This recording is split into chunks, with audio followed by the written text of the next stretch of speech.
Welcome to our newest episode about the golden age of piracy. Subscribe our channel and enjoy.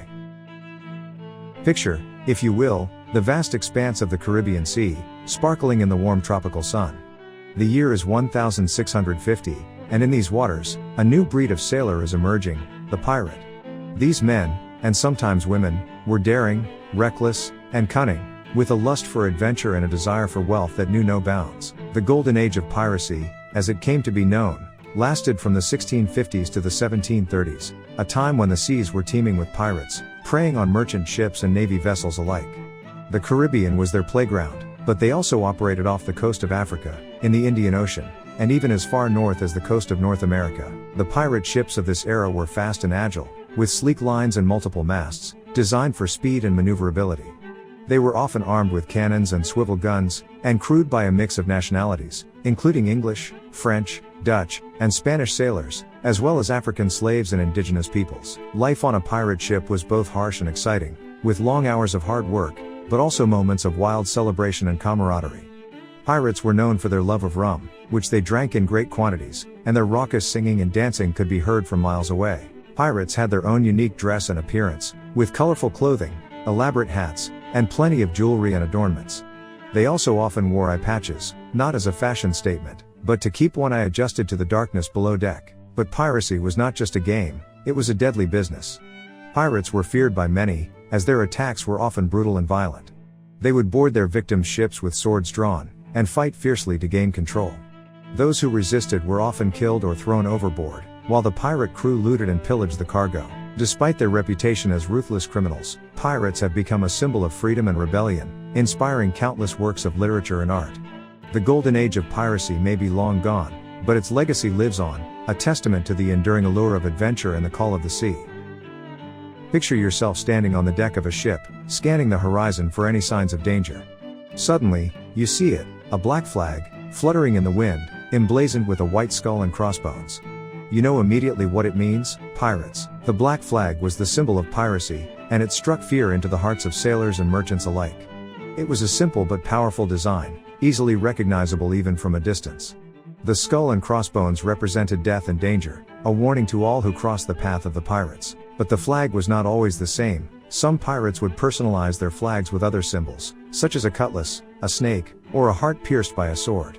Each flag was unique, a reflection of the pirate crew's personality and style. The flag was not just a symbol of terror, it was also a way for pirates to communicate with other ships.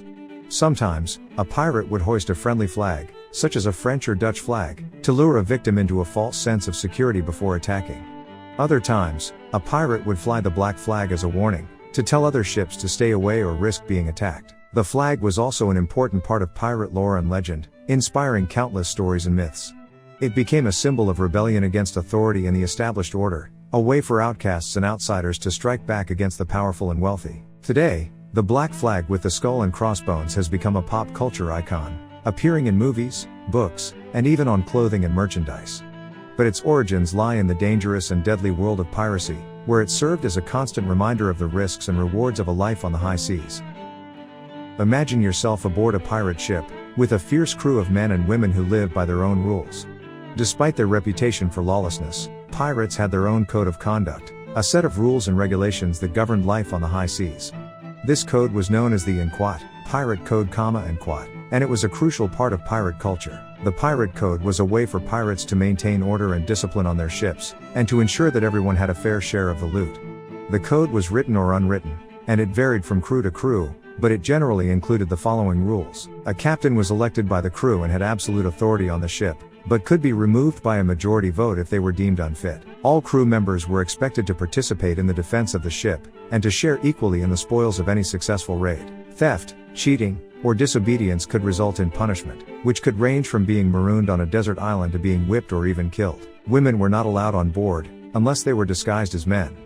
If a female prisoner was captured, the crew would often vote on whether to keep her on board or release her. No fighting or gambling was allowed on board, except in designated areas. All disputes were to be settled on board, either by the captain or a jury of the crew. No crew member was allowed to take more than their fair share of the loot, and any treasure found was divided equally among the crew. The pirate code was not always followed to the letter, and some crews were more disciplined than others. But it was an important part of pirate culture, and it helped to create a sense of camaraderie and loyalty among the crew.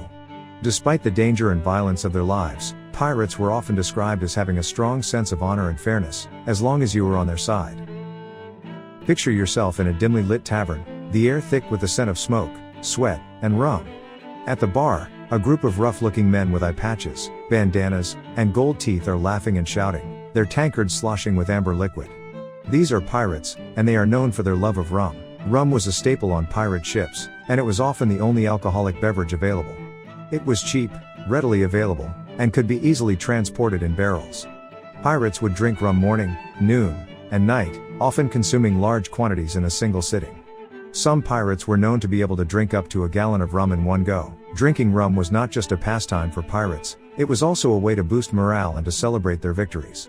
After a successful raid, the crew would often gather on deck and drink to their success, singing sea shanties and sharing stories of their adventures. Rum also had a practical purpose on board ship.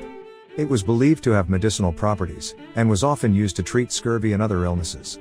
It could also be used as a form of currency, especially in the Caribbean, where sugar plantations produced large quantities of rum. Despite its popularity, rum was not without its risks. Pirates who drank too much could become unruly and violent, and fights and accidents were not uncommon. Some pirates even became addicted to rum, leading to health problems and a decline in their abilities as sailors. Today, rum remains a popular drink, and its association with pirates has only added to its mystique and appeal. But for pirates, rum was more than just a drink, it was a way of life, a symbol of their freedom and their defiance of authority. Imagine yourself on the deck of a pirate ship, surrounded by a crew of fierce and weathered men and women. Among them are a few who stand out, with their distinctive peg legs and hooks for hands. These are the pirates who have lost limbs in battle and have had to adapt to life with prosthetic limbs. Prosthetic limbs were a common sight among pirates, who were often injured in battle. Losing a limb was a serious injury, and could mean the end of a pirate's career. However, some pirates were able to adapt by using prosthetic limbs, which allowed them to continue their life at sea. Peg legs were a popular type of prosthetic limb among pirates. They were usually made from wood or metal, and were designed to fit over the stump of the missing leg. Pirates would often carve intricate designs into their peg legs, turning them into works of art. Some peg legs even had hidden compartments, where pirates could hide weapons or other items. Hooks for hands were another common type of prosthetic limb. They were usually made from metal, and were designed to fit over the stump of the missing hand. Pirates would use their hooks to grasp and manipulate objects, and they were often used as weapons in combat. Prosthetic limbs were not always reliable, and pirates who used them had to be careful. Hooks could slip or get stuck, and peg legs could become loose or break. Pirates who lost their prosthetic limbs in the middle of battle were at a serious disadvantage, and were often killed or captured. Despite the risks, pirates with prosthetic limbs were highly respected among their crewmates. They were seen as tough and resilient, and their ability to adapt to their injuries was admired. For pirates, losing a limb was not the end, it was just another challenge to overcome. Imagine yourself in a small coastal town, nestled among the rocky cliffs and pounding surf. The air is salty and fresh, and the sun is just beginning to set over the horizon. Suddenly, a black flag appears on the horizon, and you realize with a sinking feeling that pirates are approaching. Coastal towns and villages were prime targets for pirates, who would raid them for supplies, loot, and hostages. Pirates would often sail close to shore under cover of darkness, waiting for the right moment to launch their attack. Once on land, pirates would ransack the town, taking whatever they could find of value. They would seize livestock, food, and weapons, and would often set fire to buildings to create a diversion. They would also take hostages, usually wealthy merchants or prominent members of the community, and demand ransom for their release. Ransoms were a major source of income for pirates, who would often demand exorbitant sums of money in exchange for the safe return of their hostages. Captives were often held on board the pirate ship, where they were treated harshly and subjected to threats and intimidation. For coastal communities, pirate raids were a constant threat. They would often have to pay tribute to pirates in order to avoid being attacked, and would sometimes have to resort to hiding their valuables or fleeing the area altogether. Coastal defenses, such as forts and watchtowers, were often built to protect against pirate attacks, but these were not always effective. Pirate raids on coastal towns and villages were a brutal and terrifying aspect of life in the 17th and 18th centuries. They left a trail of destruction and fear in their wake, and their legacy continues to fascinate and captivate us today. Imagine yourself on the deck of a pirate ship, surrounded by a crew of hardened sailors. You have been raiding ships in coastal towns for years, but you can sense that the tide is turning. The navies of the world are becoming stronger and more organized, and the days of piracy are numbered. By the 18th and 19th centuries, governments around the world had begun to take piracy more seriously. They established naval forces to patrol the seas and hunt down pirates, and they passed laws that made piracy a serious crime. This crackdown on piracy made life much more difficult for pirates, who found themselves facing greater risks and challenges. Naval forces were particularly effective at combating piracy. They were equipped with powerful ships, advanced weaponry, and trained crews, which gave them a significant advantage over pirate vessels. Naval forces could also pursue pirates for longer distances, which made it much harder for pirates to escape capture. Governments also worked to improve the safety of shipping routes, which reduced the opportunities for piracy. They established lighthouses and navigational aids to help ships avoid dangerous shoals and reefs, and they worked to eliminate piracy and hotspots and by patrolling these areas more heavily. As a result of these efforts, piracy began to decline in the 18th and 19th centuries. Pirates found it increasingly difficult to operate without being detected, and their numbers began to dwindle. Many pirates were captured and punished, and the allure of the pirate life began to lose its appeal. Today, piracy is still a problem in some parts of the world, particularly off the coast of Somalia and in Southeast Asia. However, the days of piracy as a widespread phenomenon are largely over, and the image of the pirate has become more of a romanticized historical figure than a real threat on the high seas. Picture yourself in a darkened movie theater, surrounded by the sounds of clashing swords and the creaking of a wooden ship. The screen flickers to life, and you see a crew of ragged pirates boarding a wealthy merchant vessel, their black flags waving in the wind. Despite their reputation as ruthless criminals, the pirates seem almost romantic, with their swashbuckling style and daring exploits. In popular culture, pirates have become iconic figures, inspiring countless movies, books, and works of art. Their image has been romanticized, with many people viewing them as daring adventurers who lived outside of society's rules. The pirate has become a symbol of freedom, rebellion, and adventure. Part of the appeal of pirates is their sense of adventure. Pirates traveled to exotic locations, fought epic battles, and explored uncharted waters. They lived on the edge of society, and their exploits captured the imagination of people around the world. Pirates were often seen as rebels who rejected the strictures of society and lived life on their own terms. Pirates were also known for their distinctive style, with their eye patches, bandanas, and gold jewelry. They had their own slang and code of conduct, and they lived by a strict set of rules and regulations.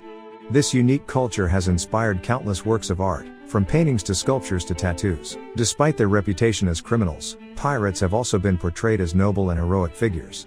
In many works of fiction, they are portrayed as Robin Hood-like characters who steal from the rich and give to the poor. This portrayal has helped to elevate the pirate to a romanticized figure who stands up against injustice and oppression. In popular culture, pirates have become more than just historical figures. They are symbols of adventure, rebellion, and freedom. From the pages of a novel to the big screen, the pirate has captured our imaginations and inspired us to seek out our own sense of adventure and freedom. Thank you for watching. Subscribe our channel and see you in next episodes.